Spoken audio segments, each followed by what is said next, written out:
इसलिए सावधान होकर के भागवत की कथा सुन।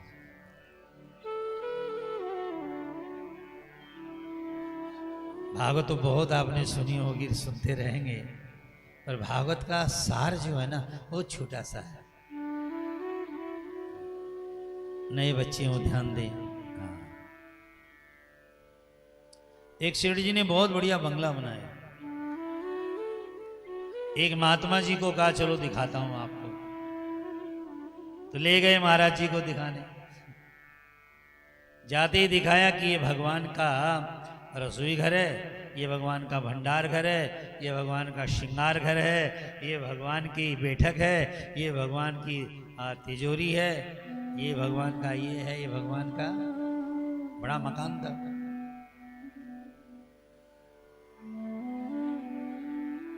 महात्मा जी भी घूम ली। अंत में महात्मा जी ने कहा सेठ जी सब भगवान का, तो आपका क्या है इस घर में? रसोई घर भी भगवान का, चौका भी भगवान का, तो और तिजोरी भी भगवान की।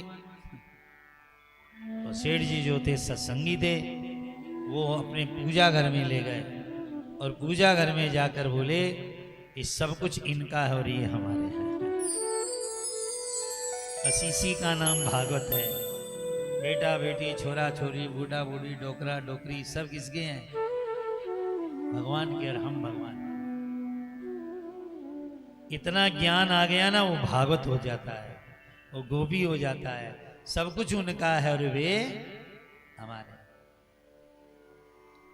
इस बात को समझने के लिए 7 दिन कथा सुननी पड़ती है।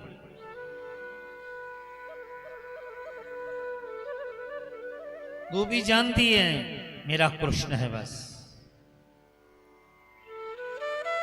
रुक्मिणी जी लाखों राक्षसों से घिर गई। जरासंध, शिशुपाल, दंतवक्र सब लोगों ने रुक्मिणी को अपना बनाना चाहा। रुक्मिणी जी लक्ष्मी है, लक्ष्मी मानी धन पैसा होता है। ये पैसा, सारे राजे महाराजे मर रहे, रुक्मिणी से हमारा विवाह हो।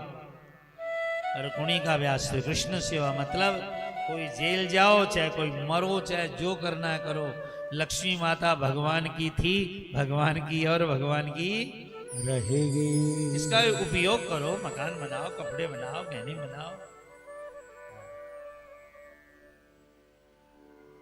पर इसको नाचने वाली नर्तकी बनाकर लक्ष्मी जी को शराब में मत खो, जुए में मत लगाओ, कुकर्म में मत लगाओ, लक्ष्मी जी को मां बना के रखो।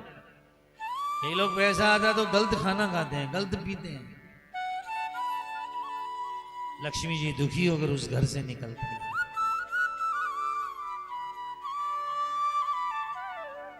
रुक्मिणी जी का सुंदर भगवान से विवाह हुआ। श्रुत्वा गुणान् भुवन सुंदर शृण्वताते निर्वेश्य कर्णविवरै हरतुङ्गतापम् रूपदृशा त्रिजीवता मखिलार्दलाभम् च्युता विशति चित्रमपत्रपं मे। रुक्मिणी ने क्या बढ़िया पत्र, ऐसा प्रेम पत्र पूरी दुनिया में नहीं। हे गोपाल, तेरे गुण सुन के, कीर्तन सुन करके, संतों से सुन के, महात्माओं से सुन करके ऐसा अनुराग हो गया, ऐसा आ गया, जो कान की बीमारी होती है ना, आंखों जल्दी हो जाती है। इसलिए कान खराब हो तो जल्दी ठीक कराओ, नहीं आंख भी खराब हो गई। पहले तो कानों को रोग हुआ था तेरे गुण सुनने का, लेकिन अब आंखों को रोग हो गया। कवनी रखो घनश्याम,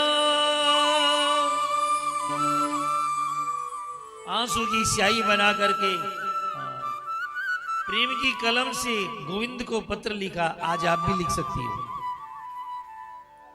जीवन में कभी ऐसी स्थिति आ जाए, कोई ना अपना हो, चारों तरफ दुखों ने घेरा हो, तो प्रेम से भगवान को चिट्ठी लिखना, जवाब आएगा। किसके माध्यम से आएगा वो छोड़ दो। मुझे प्रेम का रोग लगा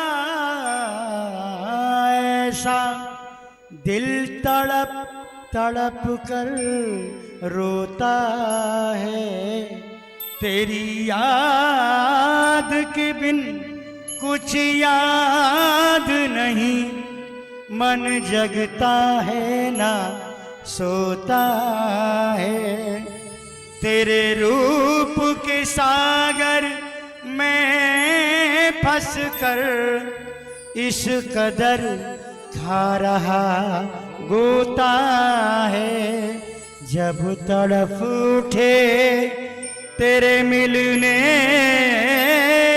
को, धीरज ना मन को होता है। भगवान पत्र पढ़ करके आ गए।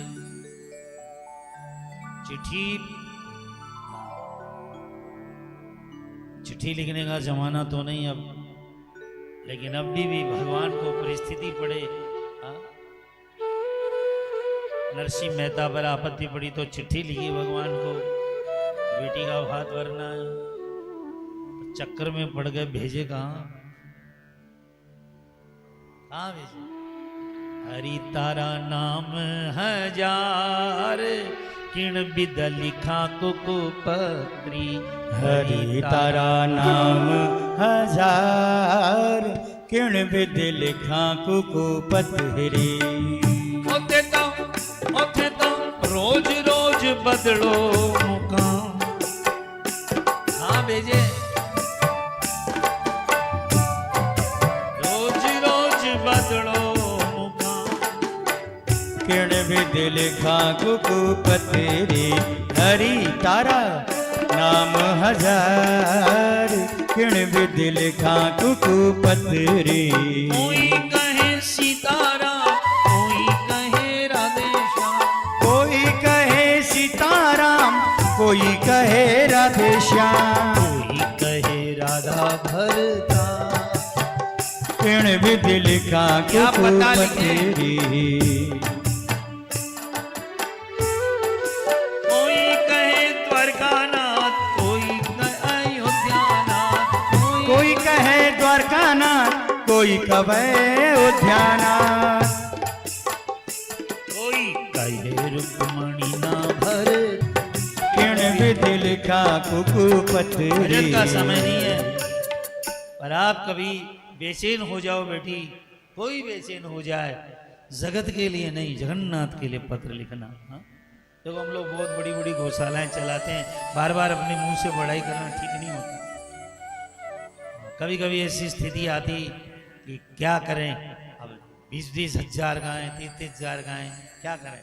तो रात को प्रेम से चिट्ठी लिख देते हैं, इस महीना का ये हिसाब हुआ। भगवान की ईमानदारी से हमारी चिट्ठी आज तक कभी अधूरी नहीं रही, पहुंची।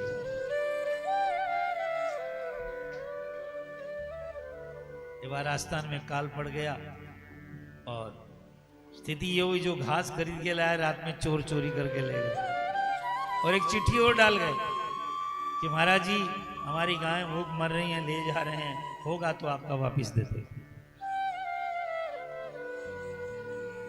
हमारे शालिग्राम जी से कह के बोले कि कल सब गाय छोड़ देंगे, बुढ़ा की बात है, 500 गाय थी, सब छोड़ देंगे कल,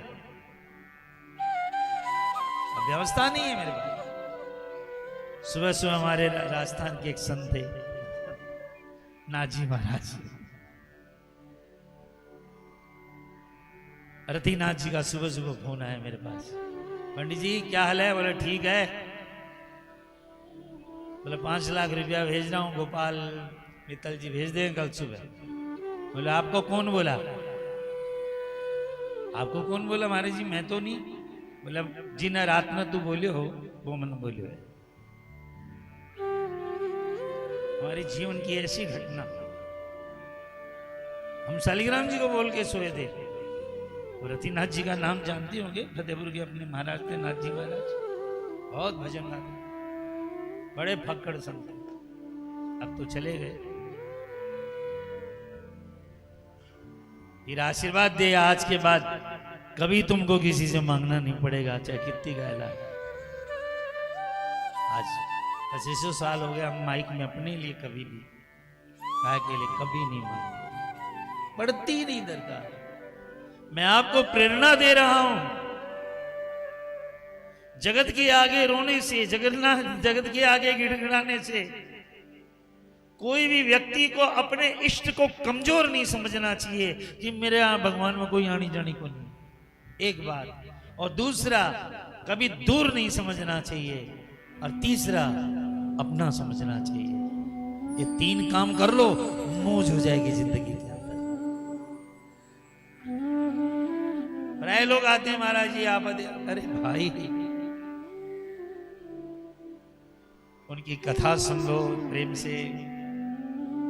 श्रुतवा गुणान, सारे दिन जगत चर्चा सुनो, फिर चिट्ठी लिखो तो काम नहीं बढ़ेगा। रुक्मिणी ने श्रुतवा गुणान, भगवान के गुण सुने, कथा सुनी, कीर्तन सुने, नारद जैसे संतों का सत्संग किया, भागवत सुनी, तो भगवान एक पत्र पर चढ़ करके आ गए।